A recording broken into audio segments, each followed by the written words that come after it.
half the prisoners got back after 2 years of being released. What do you think is the reason for that? So many things. I know being a woman, you lose everything when you walk in those gates. Absolutely everything. You've lost your accommodation, you've lost your family, you've lost your children, you've lost your job, you've lost your income, you've lost everything. And when you go out, once you've served your time and you know, paid your debt to society, as they would say, they don't hand that shit back to you at the gate.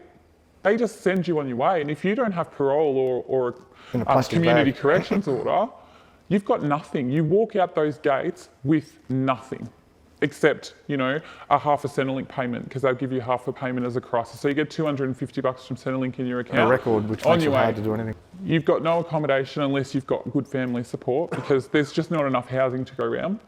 And the people who are on parole and absolutely need it get the housing. So if you're on a straight release, you're fucked, basically. You've got nothing. Most people don't have a family support network anyway. That's how they've ended up in that situation in the first place. They've come from a bad background, they've come from bad families.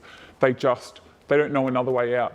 They get inside for a while and think, yeah, I want to change my life, I really want to. And I see it. I see the determination, and I see you believe them when they're looking you in the face and going, I want to get my kids back for the first time ever, I want to sort myself out. They get outside, standing there cold and alone with nowhere to go, not even a bus ticket, and the only number they know off the top of their head is their dealer. That's who you're going to call, the person whose door is always open for you, because you know what, it's a cold, hard street out there. That's why people keep coming back. There is not enough post-release support. What do you think? Same, but even on parole, like I've got a big parole period. They just make it hard to do anything. Like when you get out, like you've done your time, but parole, they hold it over you. Like anything, if I do anything wrong, I've got 3.5 years parole. If I go 3 years, 4 months, and I fuck up in that last 1 month, I'll go back to prison for 3.5 years and do the whole parole period. So there's like, and now I'm doing better than I ever did before. Before I got locked up, I've got a job, I work hard, got a nice place, I'm doing everything right, and it's still like I'm doing things wrong. Like if I fucked up more on parole, I'd get more benefits than what I'm getting now that I'm doing everything right. Like so it's very, very hard. And a lot of people do go back to prison for drugs. Like if they're a heroin addict or someone that doesn't have anything on the outside, they'll go back and they'll get on the methadone program or the butte program, and they've got it better in prison than what they've got outside. Like they're bums, but they've got it better. Like when they get out, there's no support for them.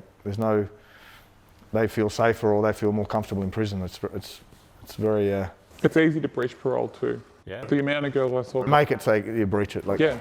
If you just, for example, there was one girl who was living in a share house, and her people in the next room to her got into an argument. The police were called.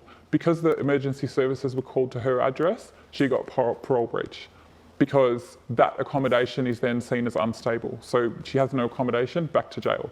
So the police turn up, ask who's in the house, oh, you're on parole, straight back to jail that day.